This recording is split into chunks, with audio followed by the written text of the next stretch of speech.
Good afternoon, and thank you for joining us. My name is Martha Bruce. I'm a professor in the Department of Psychiatry at Cornell and have been working in the area of home health care and depression for over 15 years. And I'm just very pleased that you're on this webinar. Today I'm going to spend some time talking about depression and the partnership we have with Care Anywhere software company to help implement best practices in agencies, in home care agencies. Okay, so I'm going to start with what is depression, because the depression is a term that's been used throughout the general population, from everything from having a bad hair day or feeling kind of upset for the moment to a clinically meaningful diagnosis and clinically meaningful state. So when we're talking about clinically meaningful depression, we're talking about the major depression disorder or minor depression or other depression that's represented by a significant number of symptoms that persist over time. I think the research over the last 2 decades have demonstrated strongly that depression is a medical illness, and it's also a chronic illness, and it's an illness that people can recover from or have remission from, but are always at risk for coming back. So it needs to be treated and thought of like other chronic illnesses, the way diabetes and congestive heart failure are. It's also a burdensome illness for patients, family, and their providers. At the same time, there are effective treatments, both medication treatments and psychotherapy and talk therapy treatments. There's an evidence base for that. Very often people take medication treatments as the basis for beginning to take advantage of psychotherapy. And finally, like other chronic diseases, depression responds to chronic disease management. Depression is highly prevalent in home health care. Some of the factors that contribute to depression, such as disability and medical illness and social isolation, are really characterize those patients who receive home health care. And in this slide, you can see that if we went out and did a study of 500 elderly home health care patients, did clinically structured interviews, and determined that almost 14%, or 1 in 7, met full criteria for major depression disorder using DSM-4 criteria. And another 10% made criteria for minor depression, when this really means that 1 in 4 home health care patients are suffering from depression. If you compare this with what we find using the same methods in primary care, you really see that home health care patients have twice the rates of depression as primary care, which means that the clinicians going out into the homes of home health care patients, elderly home health care patients, are going to 1 in 4 chance of finding a patient who, in addition to whatever the presenting problem was that led to home health care, will be also suffering from a clinically significant depression. So depression, as I said, is clinically meaningful, it's persistent. In home health care patients, we found that it's typically under-recognized, often undocumented, inadequately, or untreated. The use of antidepressants has risen greatly in the last 10 years. 10, 15 years ago, only, say, 20% of patients who even had a diagnosed or documented diagnosis of depression were being treated. Now 1 in 3 home health care patients, regardless of the diagnosis, is going to be entering home health care taking antidepressants. And I think the issue for many of us is that while it's good news that patients who may be needing treatment are getting prescribed antidepressants, it isn't good news that they're still suffering from depression, and that usually depression is probably the antidepressant medication is not being managed adequately. And even fewer patients have any access whatsoever to evidence-based psychotherapy. So depression remains inadequately treated in home health care patients. Depression is known in home health care to increase the use of home health care services, increase the risk of adverse fall events, and increase the risk of hospitalization.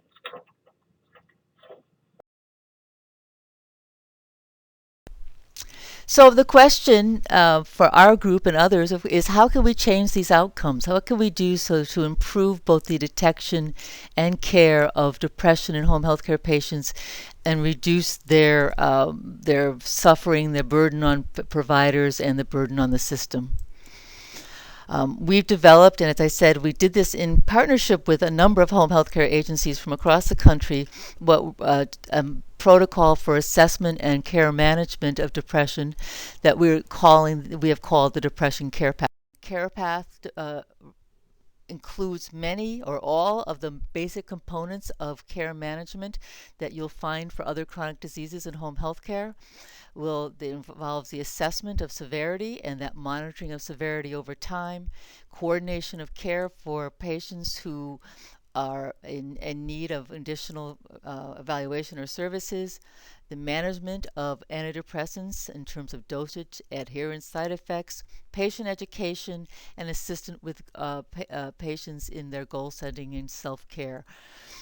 Self care and goal setting is a sort of goal of much of home health care.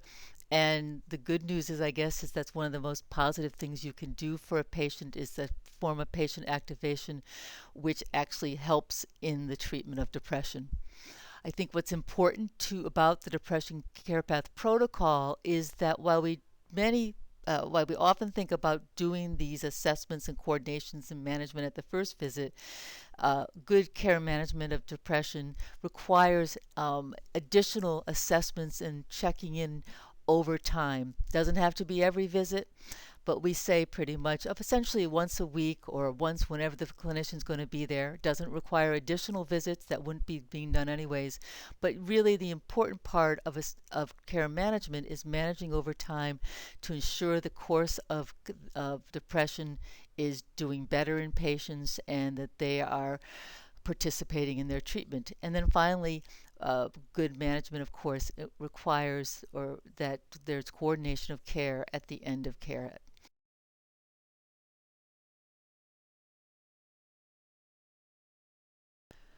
So we've found in a number of our studies that when you implement the depression care management protocol, that patients do get better. And in this slide, you see that in patients starting with a significant but PHQ-9 score, which is an indication of patients' depression severity, that you can see the red line that those patients who are receiving the depression care path drop and get better more so than patients who don't. So and the difference between a 8 and a 12 on the PHQ-9 score is considered clinically significant.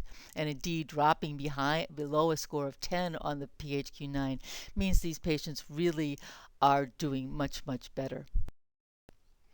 We've also found in these same studies that that when a agency implements and uses the depression care path and with the patients is that the rates of hospitalization among depressed patients goes down. And in this slide, you can see that we know that depressed patients have higher rates of hospitalization, that before the depression care path, it was 27%. And after the depression care path was implemented, it was 16%. And this, of course, is also meaningful. I think one of the important questions is who needs a depression care management protocol, like the depression care path. And really, we do that, of course, using the OASIS Move 1730, which asks clinicians to screen or if they have screened for depression in their patients. And I think it's important to think about what are we trying to when we're screening for depression. Um, the goal, of course, of screening is that you find the patients who need intervention, but you also don't identify patients and intervene unnecessarily. So this is sort of like a Goldilocks and the Three Bears scenario. You don't want too much and you don't want too little. In technical terms, you want a screening to be sensitive, that is, capturing as many patients who need it as possible, but also specific and not identifying patients who are not depressed as being depressed. Often an administrator thinks of this as what is the positive predictive value. That is, what percentage of the patients who screen positive actually have the condition they're looking for. So this is how we can think about this in home health care. If you think of your agency as serving all these patients, that's a big circle. and a number of them, 1 in 4, 1 in 5, suffer clinically significant depression. And so you want a depression screen that's going to as capture as many patients as possible. This depression screen captures lots of people, but not a very big proportion of the depressed patients. So you want a screen that actually covers as many depressed patients as possible. The trouble with this screen, though, is that this approach is that you can see there's an awful lot, probably as many of the patients who are captured are not depressed as are depressed. And so you really want a screen that is as narrowly focused on depression as possible. So the way to do that using Care Anywhere software is really a two-step process. Begin by using the MU 1730 and looking for patients who total MU, the two-item PHQ-2 score is 2 or above. Some people recommend 3. We find that 3 really misses a great many of the patients who are clinically depressed, and using a score of 2 or above. So in Care Anywhere software, what you can do is then mark that the patients who need additional evaluation because they have a or 3, depending on their score, but you can document that in the Care Anywhere software and then go on and do a fuller, more clinically meaningful assessment for that subset of patients with the full PHQ-9. PHQ-9 really is adding 7 more questions for the PHQ-2. You start with saying, is there depressed mood, or is there anhedonia? Anhedonia being defined really as a lack of any pleasure in the kind of things that patients used to have pleasure in. It's operationalized by lack of interest in doing things. So if patients have one or the others, those symptoms may well have a major depression or a clinically significant depression. And the PHQ-9, by asking the additional questions, allows you to pinpoint for those who have a significant number of symptoms that have been persistent over a long period of time, designating a clinically meaningful depression. And in the Care Anywhere software, you can lead directly in, and they have all the PHQ-9 items. Therefore, for patients who score at 10 or above on the PHQ-9, really it warrants or it clinically indicates that they would benefit from the Depression CarePath protocol. And this full protocol is in the Care Anywhere software. It provides guidance to nurses in the software and other clinicians to continue their assessment that when the patient has clinically meaningful depression, when to contact the physician, how to manage antidepressants, to provide patient education and assist them in some goal setting. Equally important is that patients get this kind of assessment over time, be it weekly or when not. We don't expect nurses to make an extra visit, but when nurses are in the home and over sort of a set period of time, that they check in with the patient to see how the symptoms are doing.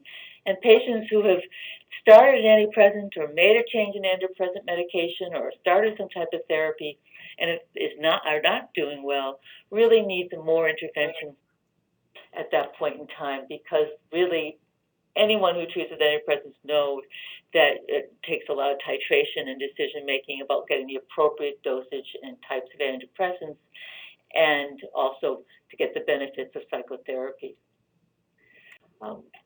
Again, the full protocol is available in the Care Anywhere software, and NIMH, the National Institute of Health, has funded our group at Cornell to support every Care Anywhere agency in their use of the Depression CarePath.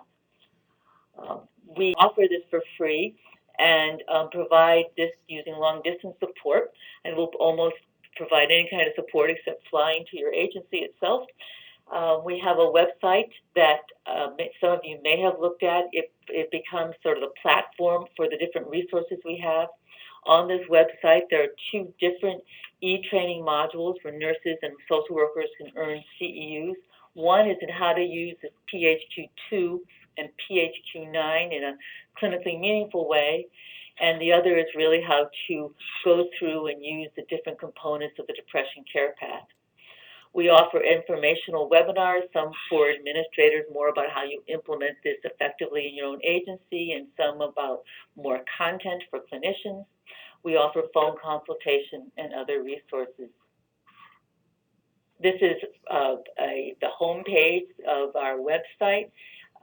There's the PHQ-9 training, or you can enter the little green box, the Depression Care Path, where you find, you'll register if it's the first time you've been there.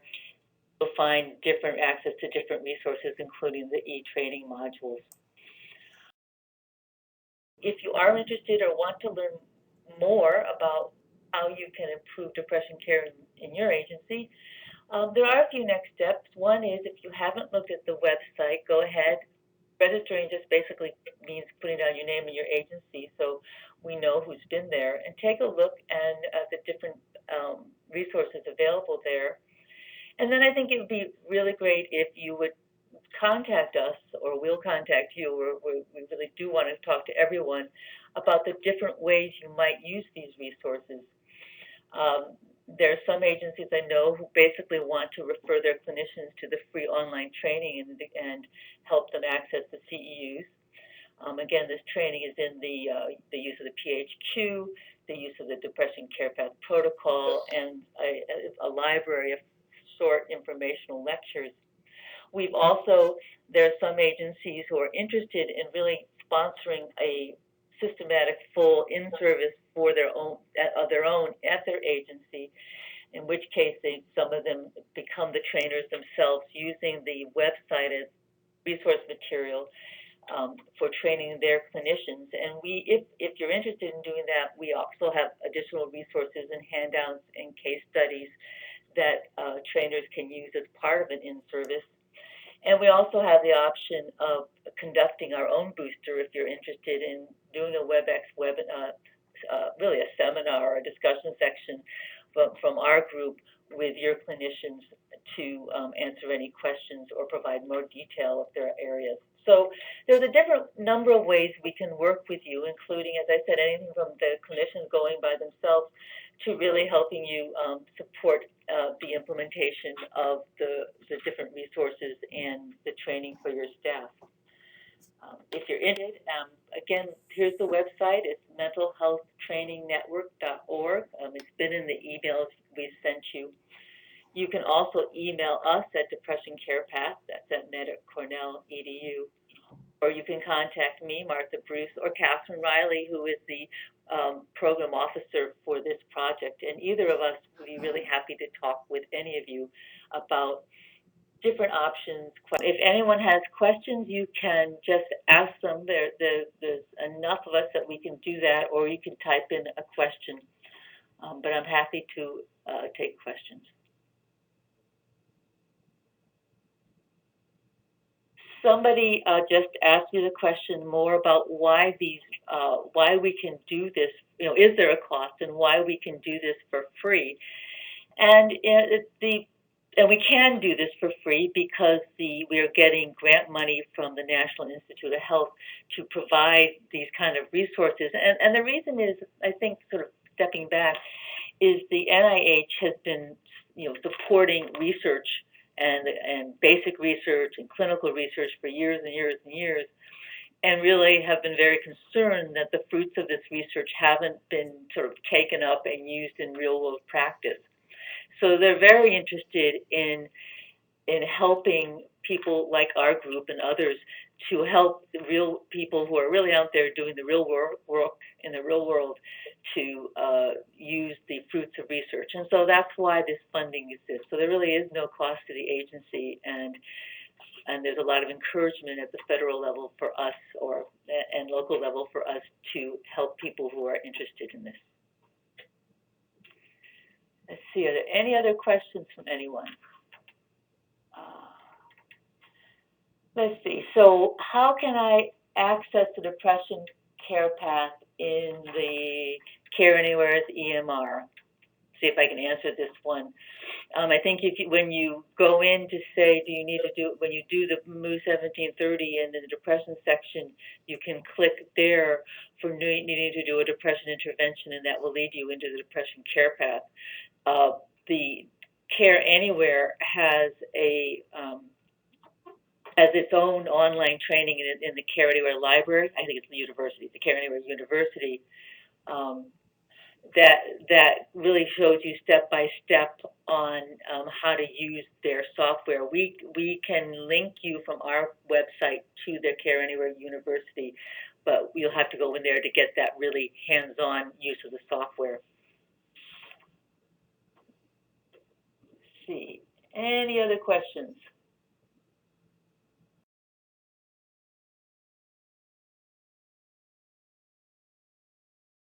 Okay, well, this has been a real pleasure talking with you, and I look forward to talking to each of you one-on-one in the future, and I hope you all have a very nice afternoon. Okay, bye-bye.